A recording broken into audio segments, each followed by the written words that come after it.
Welcome to Comic Book Uncanny Crossovers. We begin this chapter with an unlikely team-up, Batman and the Teenage Mutant Ninja Turtles. This crossover sees the Dark Knight teaming up with the Heroes in a Half-Shell. We begin with what I reckon are a dozen or so Foot Clan members wielding swords and ambushing some defenseless scientists in an expensive state-of-the-art laboratory. This dude appears to be keeping his composure. A scientist explains their bewilderment in the Foot Clan attacking them as they are only trying to build a generator that yields clean energy. All of a sudden, we see the Turtles come to the rescue. The Turtles are shrouded in darkness as they launch a surprise attack against the Foot Clan. A furious battle ensues with swords clashing in a chaotic dance of steel. The entire room is illuminated by lightning-fast flashes of metal and deep shadows. The lights come back on and the generator has been stolen. The Turtles, clenching their fists in rage, look towards the scientists with indignation and contempt, their scowls demonstrating the depth of their outrage. We switch our attention to Batman. In the background, we can make out the hazy silhouette of Gotham City and a glowing bat signal. A scientist tells him that the generator has been taken from her laboratory. We infer that it was the Turtles who took it, or at least that is the conclusion Batman and the scientist have come to. Batman declares that he must put a stop to their dastardly deed. We learn that this is the fourth attack on a major research facility in Gotham since the abduction of Dr. Naveen Khan, a theoretical physicist. Michelangelo and Raphael bicker at each other about grabbing a pizza left on the street by the delivery man, per the Turtles' instructions. Raphael snatches it with a sigh. We flip to the Batcave, and Batman discerns that these thefts of the experimental military-grade technology are being done by some new enemy that involves monstrous metahumans, and they must be building something dangerous with the stolen equipment. Alfred sarcastically quips, "Well, we wouldn't know anything about that now, would we?" Batman plans to use Wayne Enterprises' R&D facility as bait and rejects the idea of putting more cops on patrol around the facility. We then meet up with Killer Croc. He's strolling through the sewers with some henchmen as you do, and he is tracking Batman with a device. Croc discerns that Batman is heading to stake out his R&D facility as it currently has the least police protection. Croc is planning to steal the Batmobile and strip it for parts, claiming that they will make him hundreds of thousands of dollars. As they continue their journey, they stumble upon the Turtles' base of operations. Causing Croc's temper to flare with a fit of rage, he destroys the Turtles' video game before issuing orders for his cronies to massacre all living inhabitants, so that no one survives to reveal their evil plot. We see the Foot Clan descending upon another research facility and carelessly smashing a defenseless scientist in the face.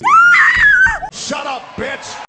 Batman shows up and sees them attempting to steal an experimental signal amplifier. The Turtles spring a surprise attack on Croc and his army, who are understandably perplexed at what they are seeing. Michelangelo humorously claims they are aliens, to which Donnie then begins an animated discourse about the definition of aliens despite being in the middle of an action sequence. We turn back to Batman destroying the Foot Clan, and he learns that the Foot Clan's motivation for stealing the equipment is to find a way on how to get back home. Batman inquires about the metahumans believing them to be with the Foot Clan. He learns they are Turtles. Shredder makes an appearance and tells Batman their secrets will remain hidden and to leave them be. Shredder and the clan escape with the signal amplifier. Back to the Turtles, we see that they easily took care of Croc and his men. Raph exclaims now they need to find a new hideout, which interferes with their plans on chasing after the Foot Clan after they gave them the slip at the research facility. Raph explains that they still have no idea how to get home and is worried about April and Casey. Splinter shows up, his eyes brimming with determination, and agrees with Raph that their hideout is not safe anymore. The Turtles exit the sewer and stumble upon the Batmobile. Suddenly, Batman appears to witness the Turtles and Splinter drooling over his awesome ride. Mikey is then found in a pizza joint, telling the customers to scram as there's a loon nearby dressed up like a bat, oblivious to the fact that he is a mutant turtle, and the patrons are more afraid of him, but his train of thought is derailed by the mouth-watering pizza aroma. Batman swiftly whisks Mikey away from the restaurant with some rope. Batman and the Turtles fight. Batman seems to be besting the Turtles when Splinter intervenes and confidently demands them to break it up. Batman is bewildered at seeing a man-sized rat. Splinter quips, "What's truly stranger, an animal that acts like a man, or a man who acts like an animal?" Batman and Splinter proceed to trade blows, and Splinter and the Turtles escape. We turn to the Turtles after breaking into an internet cafe to see what they can find and learn about Batman. Mikey explains, "What's to learn? That dude is freaking awesome." Mikey proceeds to create a chart on how awesome Batman is, dependent upon if he is a bad or a good guy. The Turtles learn through the internet that he is a good guy who takes down bad guys. In particular, some clown guy. Raph proclaims, "So he's a nut in a Dracula costume who punches clowns? What's the big deal?" Donatello remarks on Raph's incoherent reference. "Dracula costume? What Dracula movies are you watching?" The Turtles explain that the Foot Clan is attempting to open up a portal which would send them back home. and the Turtles worry about not being there and missing their only chance of getting back home, and Batman is getting in the way of their plans. Now we come to this big, giant exposition dump. Back to the Batcave, Lucius, Batman's assistant, figures out that the Turtles and the Rat must have come from a different dimension. Lucius was able to figure this out with research previously completed by Dr. Naveen Khan, the scientist who was kidnapped by the Foot Clan, and with Raph's Psi that Batman stole during their fight, as the Psi is made of steel that contains qualities not found in Batman's dimension. Also, with the Turtles' blood that Batman was able to extract, Lucius explains that the mutagen that made the Turtles who and how they are is becoming more and more unstable in this world, and could cause the Turtles to revert back to their normal state, that being just plain old turtles. Yes, science, bitch! We learn that Dr. Khan was working on a dimensional portal, and that is why the Foot Clan must have kidnapped him. We learn that for the portal to work, they will need a resonance engine, which is currently hidden in Central City under a false name, and Batman and Lucius are the only ones who know where it is. Lucius explains that nobody will be able to find it unless they have the serial number for it, which he is holding on to. Lucius leaves, and Batman calls a man named Penny One, who runs a search and tells Batman that they have licensed the resonance engine to 5 different government agencies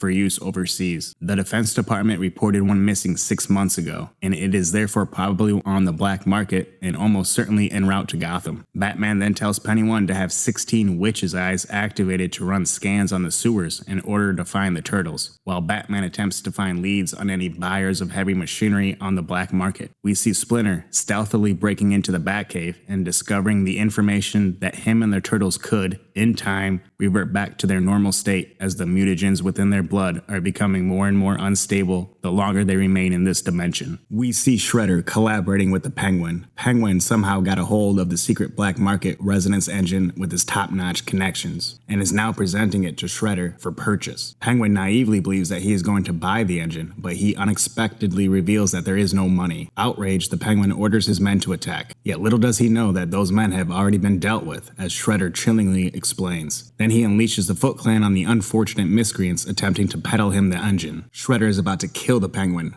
but Penguin is able to convince him to spare his life in exchange for knowledge about the city, weapons, and money. We learn that Shredder knows that the Turtles will revert back to their normal selves if they remain in this dimension, so he intends to leave them behind. We turn back to the Turtles. Splinter has advised the Turtles about the mutagen in their blood and that they are running out of time. Splinter takes the Turtles on a quest to find help. At the Iceberg Lounge, Penguin explains to Shredder that with the help of Dr. Khan, the machine is now working, and it now has enough power. It may cause a blackout, but it's ready.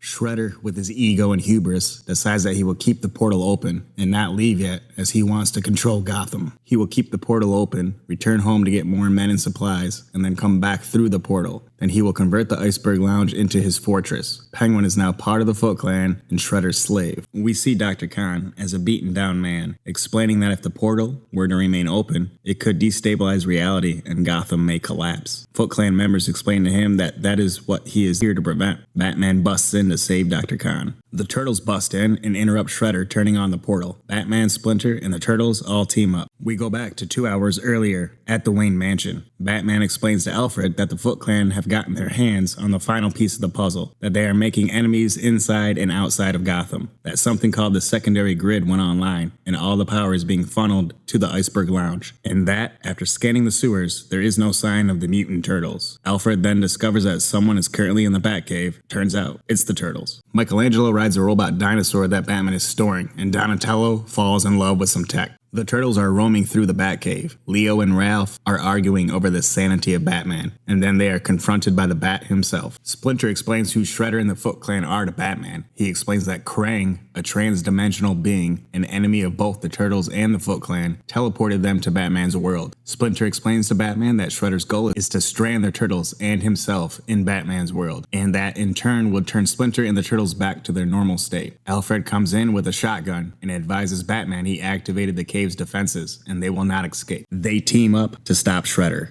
They reach the Iceberg Lounge and begin fighting with the Foot Clan. The Turtles believe themselves to have the upper hand, but Shredder has something else up his sleeve and pushes a button. An explosion happens that not only destroys the portal, but also kills Dr. Khan, the only person that had the ability to rebuild the portal. Shredder threatens Splinter that after he returns to his former self, he will crush him with his heel. Raph suddenly lunges after Splinter and gets slashed. Shredder escapes by grappling a helicopter through a hole created by the blast. The turtles attend to Raph. Shredder reaches the helicopter and discovers his helicopter was taken over by none other than Ra's al Ghul. We jump to Arkham Asylum and see Dr. Zahir interrogating a member of the Foot Clan, who provides her no answers. Then we see Joker making a menacing appearance. We turn to Wayne Manor, where we see Mikey having a bit of fun despite the dire situation. Using Batman's tech, Donatello believes himself to have found a way to slow the mutagen and transformation process with help from Cyborg, a member of the Justice League. Raph seems to be okay concerning his injuries as we see him ripping off his cast after getting all pissy that Batman and the Turtles are having a pizza party despite their dire situation. Ralph has a tantrum, as he does. I mean, who could have saw that coming?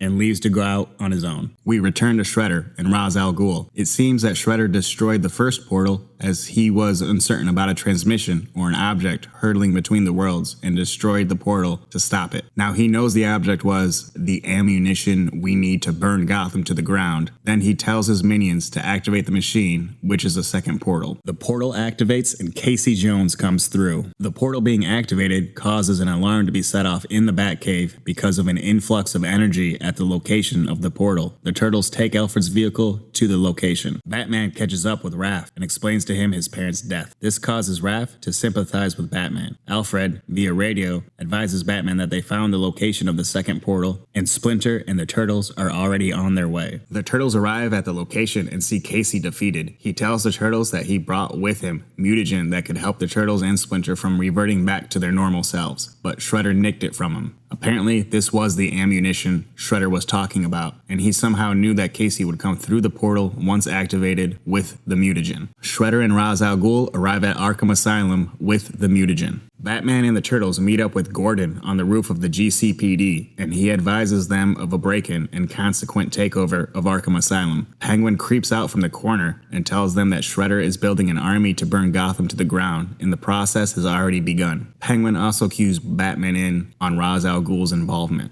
Batman and Leo and Raph start on their way to Arkham, and Leo becomes incapacitated and tells them that the mutagen is starting to wear off. Donnie and Mikey stayed behind at the Batcave to look after Casey. There they meet Robin, who sees them as a threat, and a fight ensues. Batman and Ralph return to the Batcave. Batman is carrying an incapacitated Leo, and Robin comes to the conclusion that the Turtles are working with Batman, and the fighting stops. With the advice of someone named Harold, the person that helped Casey make the trip to this dimension, he explains what is happening with Leo and advises the mutagen is reverting and that in 24 hours Leo's mind will pretty much shut down. Casey shows that he has a device provided to him by Harold that can help them get back home, but he needs a power boost for it to work. Leo says they can't leave yet until they deal with Shredder. Robin tells Batman that the League of Assassins are converging on Gotham, and Batman states that they need to get to Arkham now. Splinter reminds Batman not to underestimate Shredder, and that Ra's al Ghul must be planning to double-cross Shredder because why else would he bring the League of Assassins? But Shredder isn't stupid and is also planning to double-cross Ra's al Ghul. Batman decides that the Turtles should go home, and Robin and Batman will take care of Shredder and Ra's al Ghul themselves. Batman and Robin run into the Penguin on their way to Arkham and see that Shredder has used the mutagen on him and turned him into this thing. Kind of cute, really. And Penguin explains that Shredder is planning to use the mutagen on other members of Arkham. And here are the results. A fight ensues. Batman attempts to explain to Ra's al Ghul that Shredder is planning to double-cross him. Ra retorts that the League of Assassins and the Foot Clan are going to team up, and they are going to use the mutagen to destroy Gotham, and then rain terror upon every major city on the globe in order for him and Shredder to control the planet. Shredder gives the pleasure of ending Batman to a mutated Joker. The Turtles decided to stay in Gotham as opposed to using the portal to go back home in order to clean up their mess, and they come to Batman's rescue.